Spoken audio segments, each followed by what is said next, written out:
Coming up this week at the News at Rider, Chris Wallace addressed the Rider community in his lecture, A View from Washington. Students came out to give back to the community by donating blood, and students sang their heart out during a karaoke contest.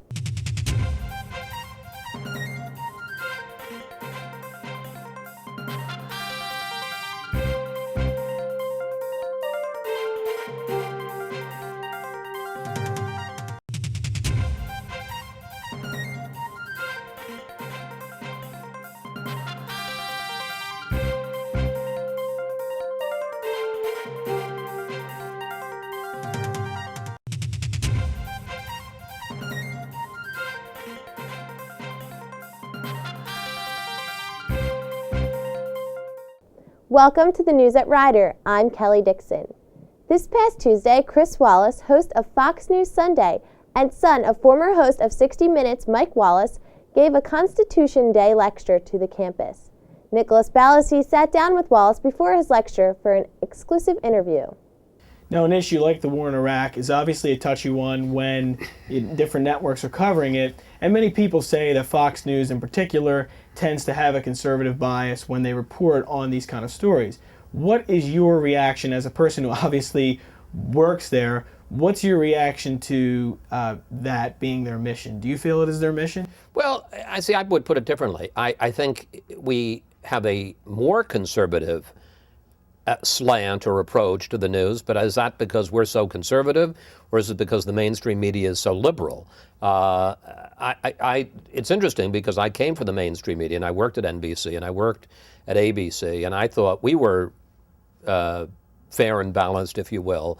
But since coming to Fox, I really have come to see a liberal bias in the mainstream media in the way they jump on stories. I'll give you just one quick example. It doesn't have to do with the war in Iraq, but Hurricane Katrina, the immediate reaction when all of the disasters took place in Hurricane Katrina was, what a terrible failure on the part of the federal government. And Britt Hume, who's the anchor of our evening newscast special report, said, and sort of pushed reporting, and I don't mean, when I say pushed it, he pushed that the reporters go out and examine the issue. How much responsibility as first responders does the federal government really have as compared to the state government and the local government? And as you looked at it, in fact, the role that FEMA had, and I'm not saying that the federal government covered themselves in glory. They certainly didn't. There were plenty of failures, but the failure of the mayor of New Orleans, Ray Nagin, to effectuate an evacuation, those famous pictures we all saw of the school buses in the parking lots, half submerged in water because they'd never been taken out and driven into the housing developments and gotten people who later died out of their developments and on the road to safe ground. The complete failure of the state government and Governor Blanco to get help, to mobilize the National Guard early enough. And so that's a story that you didn't see anywhere except Fox News for a while. Eventually, I think the rest of the media caught up to it. But is that because we're more conservative, or is that because they were too liberal? For the complete interview with Chris Wallace, stay tuned for On the Issues with Nicholas Balassi, or visit his website at www.nicholasbalassi.com. A top story around campus is the ongoing contract negotiations between the faculty and administration.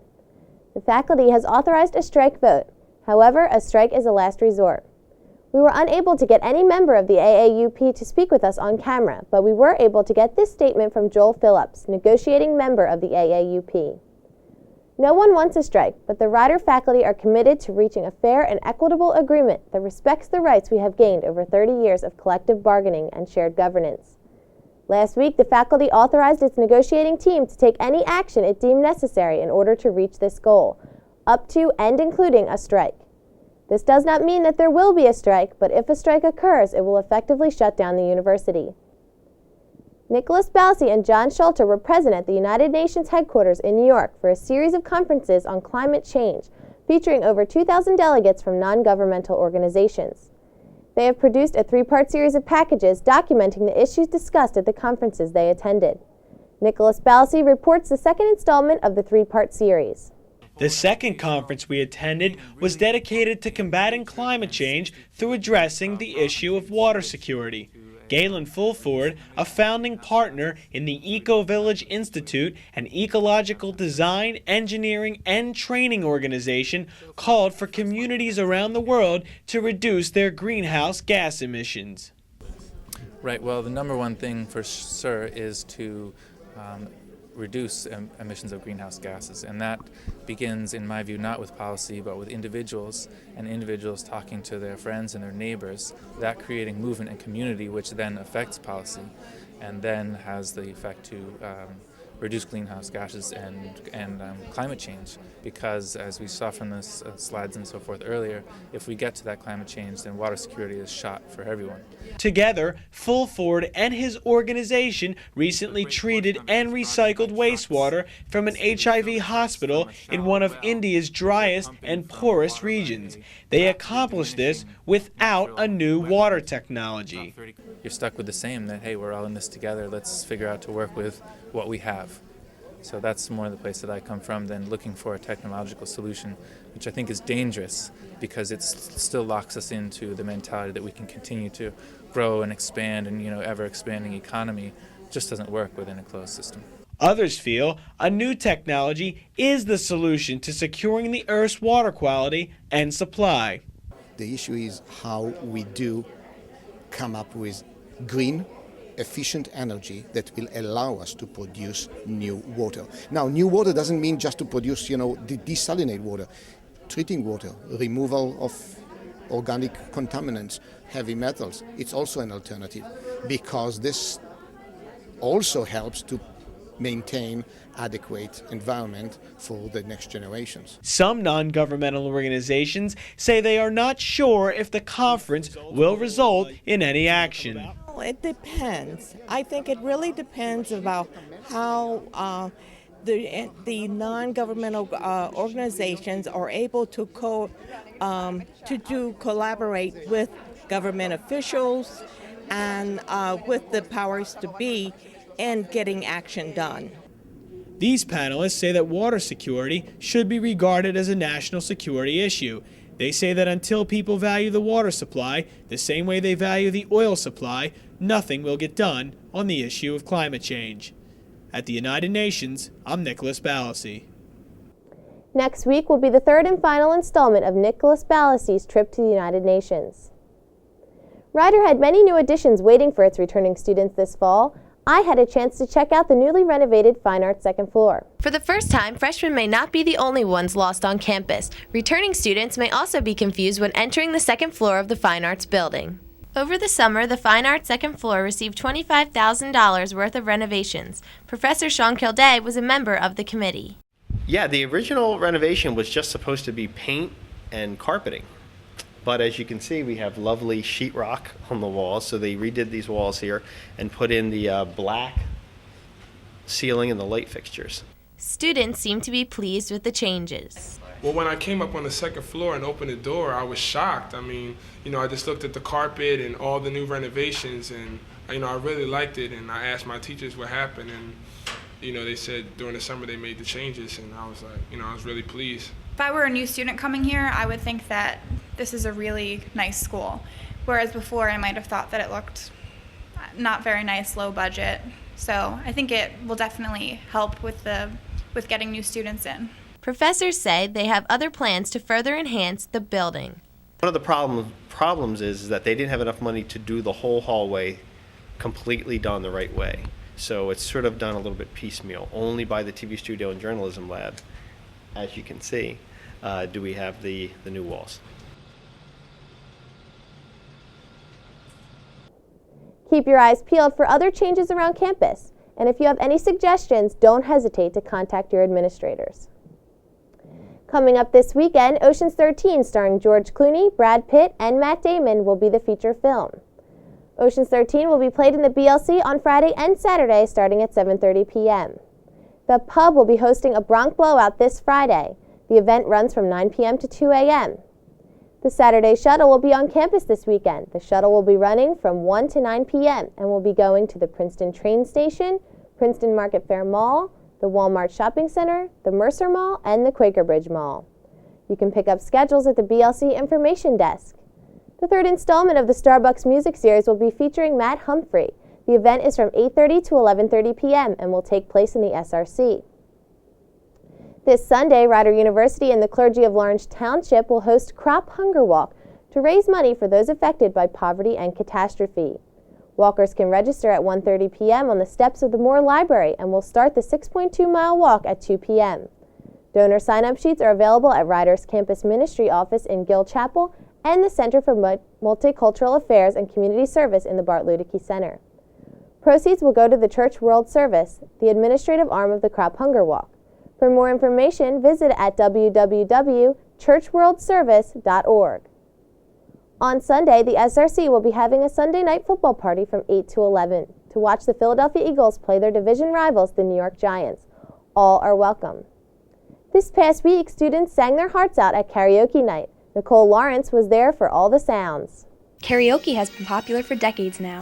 It has even been taking over primetime TV with shows such as American Idol, Don't Forget the Lyrics, Singing Bee, and Celebrity Rap Superstar. Stars like Kelly Clarkson have built their careers from American Idol. Also, Wayne Brady's show, Don't Forget the Lyrics, features ordinary people singing karaoke. Celebrity Rap Superstar features stars such as Cher Jackson and Kendra Wilkinson. The SEC has been having an 80s week, so they decided to hold an 80s-themed karaoke night at the pub. I was on scene to check out some of the stars of the night.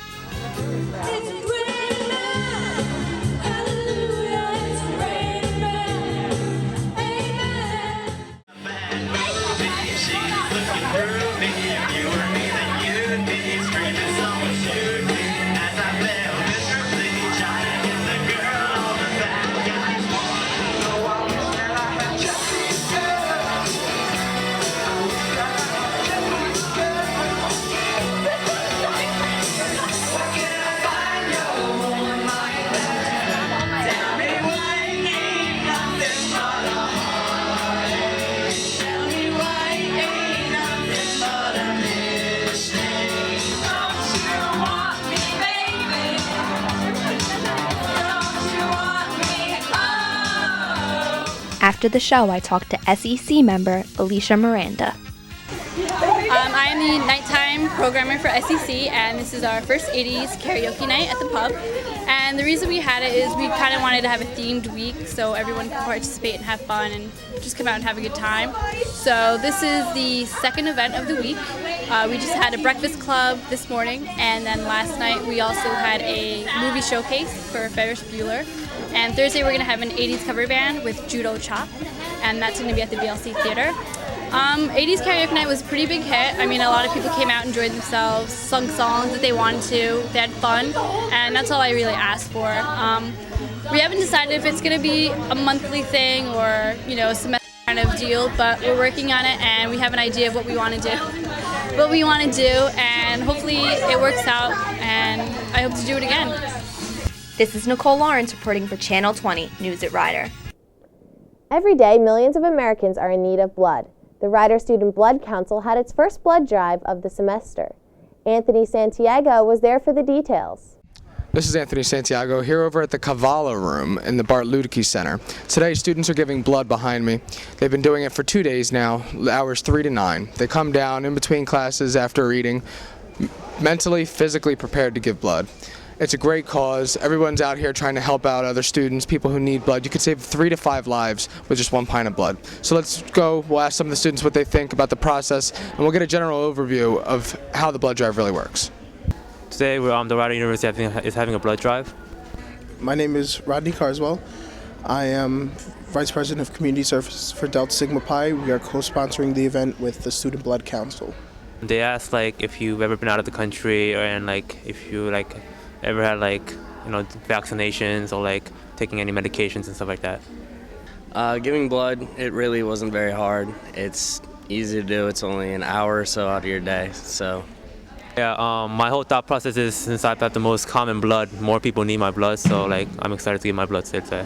2-day event from 3 to 9. We run it for 12 hours, and we collect. We're doing whole blood this year, not a platelet drive as usual, but whole blood, and we're just taking donations.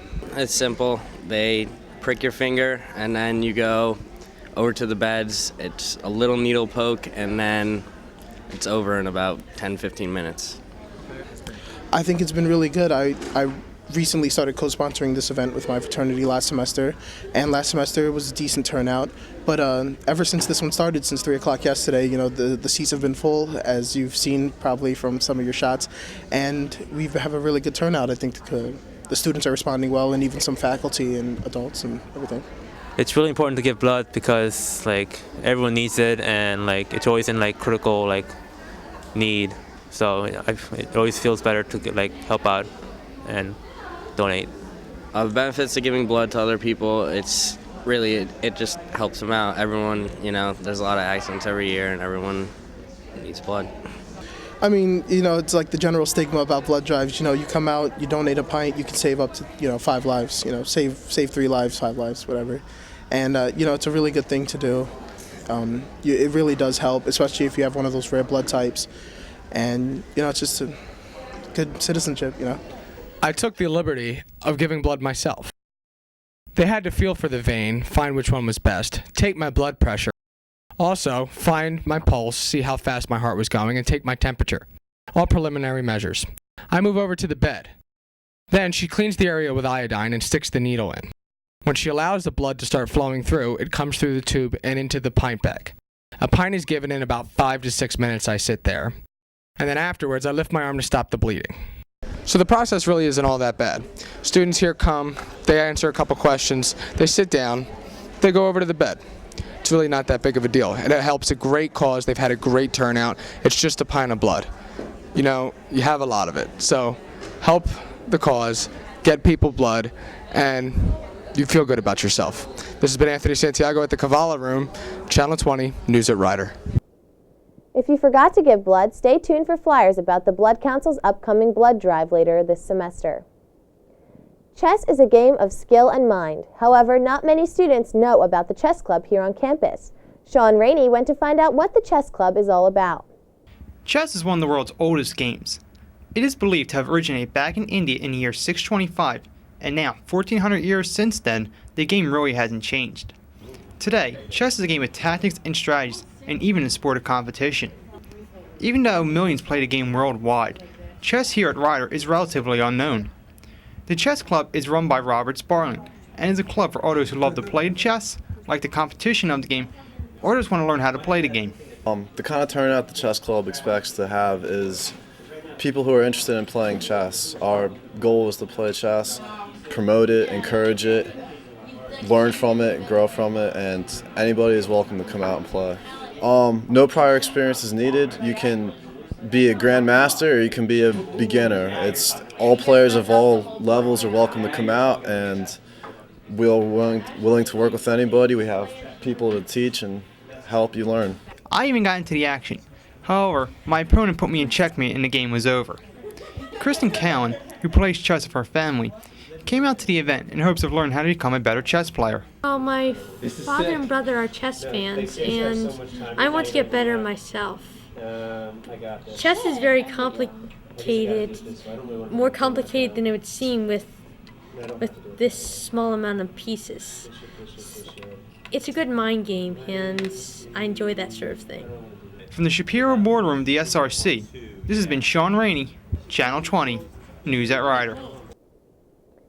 Chess Club meets every Monday at 7 p.m. in the Shapiro Boardroom in the SRC. Everyone is welcome to play. In sports this past week, the men's soccer team beat NJIT 3-1. The women's team was also victorious in their matchup against St. Joseph's by winning 3-2. In field hockey, Temple beat out the Lady Bronx 3-1, and in golf, the Bronx placed 5th out of 14 teams in last weekend's matchup at Leo Keenan. Bronx in action this week will be the men's tennis team, who will play Lafayette at 3 p.m., and the ice hockey team, who will be playing Rutgers at 8:45 this Friday. On Saturday, the men's soccer team will take on LaSalle University at 1 p.m., and the women's soccer team will take on Pennsylvania at 1 p.m. on Sunday. And now, let's take a look at this weekend's weather forecast. Friday will be partly cloudy with a high of 77. Saturday will be a beautiful day with all sun and a high of 76. Sunday will be the same with a high of 75, with no clouds in sight. Monday will be sunny with a high of 76. From all of us here at Channel 20, we would like to wish the Ryder community a fun and safe week. We'll see you next time.